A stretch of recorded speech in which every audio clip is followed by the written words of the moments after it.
بسم اللہ الرحمن الرحیم یا ایہا الناس ان کنتم فی ریب من البعث فإنا خلقناکم من تراب ثم من نطفة ثم من علقة ثم من مضغة مخلقة وغیر مخلقة لنبین لکم ونقر فی الارحام ما نشاء الى اجل مسمى۔ پہلی رکعت کے بالکل شروع میں یہ آیت تلاوت ہوئی ہے۔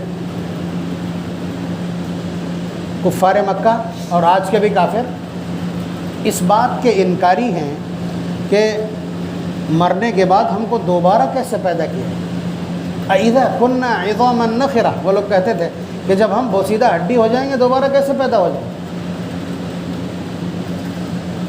قرآن کریم نے بہت جگہ مطلب 20 جگہ اس پر کٹاخ کیا ہے، اور سب سے واضح ہے وہاں پہ سورہ مریم پارہ نمبر 16 میں وَيَقُولُ الْإِنسَانُ أَإِذَا مَا مِتُّ لَسَوْفَ أُخْرَجُ حَيًّا، کہ انسان یہ کہتا ہے کہ جب میں مر جاؤں گا دوبارہ کیسے زندہ کیا جاؤں گا۔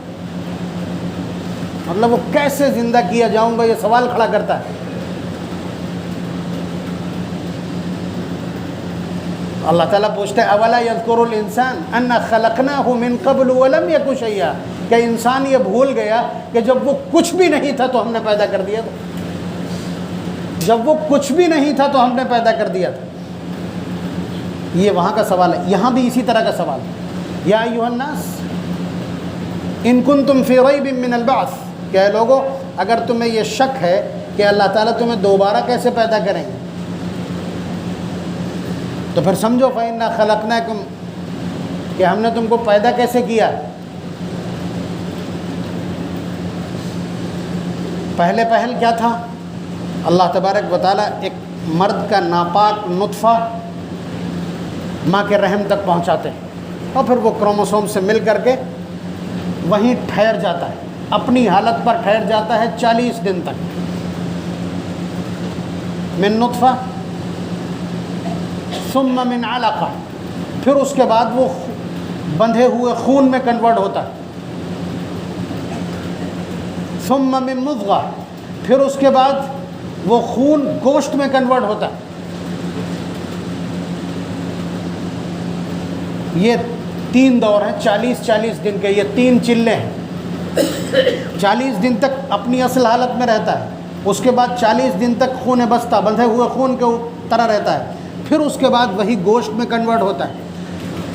یہاں تک یہ 3 40 ہے، یعنی یہ کل 120 دن 3 چکو 12، یہ ہو گئے 4 مہینے۔ یہ بات میں کیوں کہہ رہا ہوں، آگے مسئلہ بتلا رہا ہوں۔ 4 مہینے پھر اللہ تبارک و تعالیٰ ایک فرشتے کو بھیجتے ہیں جو اس وجود پر متعین ہونا ہے۔ وہ آ کر کے پوچھتا ہے مخلقۃ و غیر مخلقہ، کہ اللہ اس کو پیدا ہونا ہے یا پیدا نہیں ہونا ہے۔ یعنی یہ سوال وہ فرشتہ آ کر کے کرتا ہے کہ اس وجود کو، اس نسمے کو دنیا میں پہنچنا ہے یا نہیں۔ اللہ تبارک و تعالیٰ فرما دیتے ہیں غیر مخلقہ، مسکیریج ہو جاتا ہے، اور اگر فرما دیتے ہیں مخلقہ تو پھر اس کے بعد اس فرشتے کو 4 باتیں بتلا دی جاتی ہیں جو وہی نوٹ کرا دیتا ہے۔ اس فرشتے کو جس کے پاس اس کا ڈاٹا بلیک باکس رہنا ہے، اس کو یہ 4 چیزیں نوٹ کرا دی جاتی ہیں کہ اس کی زندگی کتنی، اس کی زندگی کتنی، نمبر 2 اس کا رزق کتنا ہے۔ بہت غور سے سن لیجئے گا، اس کا رزق کتنا ہے، رزق کتنا ہے، جس رزق کے لیے آپ نے نمازیں چھوڑی ہیں، رشتے توڑے ہیں، جس رزق کے لیے آپ نے اللہ تعالیٰ کو چھوڑا ہے، اس کے حبیب کے احکامات کو لات ماری ہے، مسجد سے بھاگے ہیں۔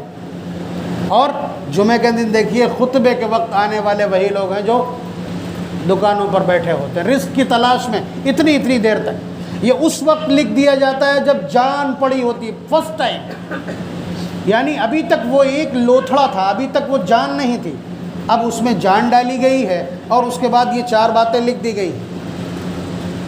نیک بخت ہے یا بدبخت، اور اعمال کیا کرے گا یہ بھی طے کر دیا جاتا ہے۔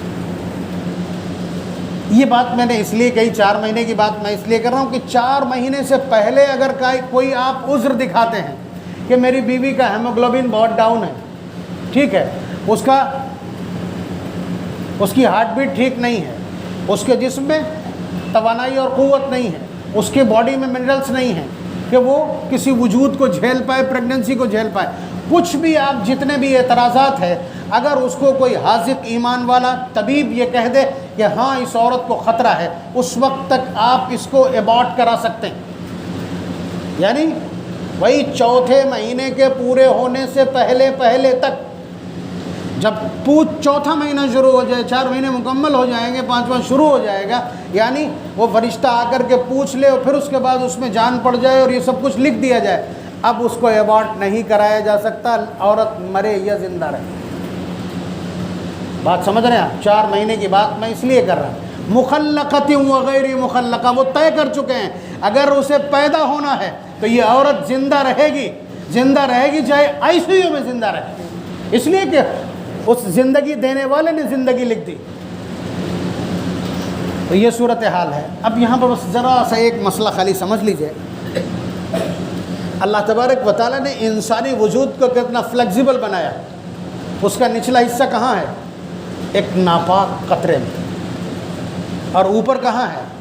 مکھی نہیں بیٹھنے دیتا، مکھی نہیں بیٹھنے دیتا، اس جیسا دوسرا نہیں ہے، کالر نہیں اس کا نیچے آتا، ذرا سا پیر ایسا ہو جائے تو زمین پہ پیر نہیں رکھتا، کوئی رشتہ دار نہیں اور کوئی کچھ نہیں، یعنی اس کے اپنے غرور کا عالم کہ وہ ہواؤں میں سیر کرتا ہے، وہ بہت بڑا سائنٹسٹ ہے، وہ پیسے والا ہے، وہ کسی کی بات نہیں سنتا، اس کا حکم چلتا ہے اور اس کا اقتدار ہے، اس کی سلطنت ہے، اس کی سیطرت ہے، اس کی شوکت ہے، اس کا غلغلہ ہے، اس کا دبدبہ ہے، یہ چاروں طرف آپ دیکھیں گے یہی سب کچھ ہوتا ہے۔ تو ذرا سا اگر آدمی ایک دم یہ سوچ لے کہ پیدا کاہے سے، اتنا اکڑ کے چل رہا ہے پیدا کاہے سے ہوا تھا، تو ایک دم جھاگ کی طرح بیٹھ جائے گا۔ یہ فلیکسیبلٹی ہے، یعنی اللہ تبارک و تعالیٰ نے انسان کو اس کائنات میں سب سے طاقتور بنایا ہے، یہ مغرور نہ ہو جائے اس لیے اس کا کمپاؤنڈ اتنا نیچے رکھا ہے۔ اور یہی سوال کیا ہے اللہ تعالیٰ نے سورہ عبس میں پارہ نمبر 29 میں، جب ابو جہل، ابو سفیان اور ابو لہب نے کہا تھا کہ یہ ان صہیب اور بلال اور یاسر اور خبیب جو مکے کی مارکیٹ میں بکے، ان غلاموں کے بیچ بیٹھ کر کے ہم تمہاری بات سنیں آ کر کے، ہمیں وی آئی پی پروٹوکول دیجئے، کہیں اچھی جگہ بیٹھیے، کسی اچھے لاؤنج میں، کسی بینکٹ ہال میں بیٹھیے، وہاں بیٹھ کر کے ہم کو بریف کیجئے تو ہم بیٹھ بھی سکتے ہیں۔ حضور نے یہ بات قبول کر لی۔ اس کے بعد مسئلہ پیش آیا، وہ میں یہاں وضاحت نہیں کر رہا ہوں اس کی، تو اللہ تبارک و تعالیٰ نے فرمایا یہ اتنا اچھل رہے ہیں، یہ سر ان کے اتنے اکڑے ہوئے ہیں، یہ گردنیں ان کی اتنی اٹھی ہوئی ہیں، یہ ناک کی بات کرتے ہیں، من ای شیء خلق، بتائیں تو پیدا کاہے سے؟